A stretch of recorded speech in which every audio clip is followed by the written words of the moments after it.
پاکستان کی سرزمین پاکستانیوں کے لیے کتنا تنگ کر دیا گیا ہے، اس ویڈیو کو دیکھ کر آپ لوگوں کو بالکل صحیح اندازہ ہو جائے گا۔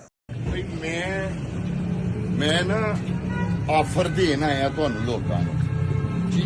جتنی ڈیوٹی آپ لوگ یہ ہمارے گھر کے آگے کرتے ہیں یا ہمارے دفتر جناح ہاؤس کے باہر کرتی ہے پولیس جو ہے، میں آپ کے محکمے کو یہ آفر کرنے آیا ہوں کہ آپ میرا گھر اور جو میرا دفتر ہے اسے پولیس تھانہ بنا لیں،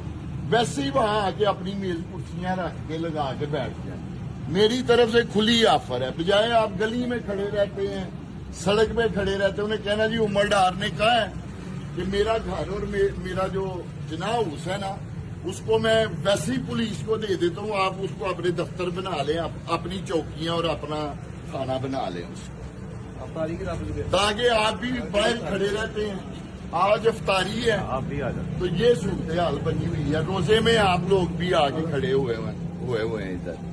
چل میں ذرا اسپتال ابھی جا رہا ہوں۔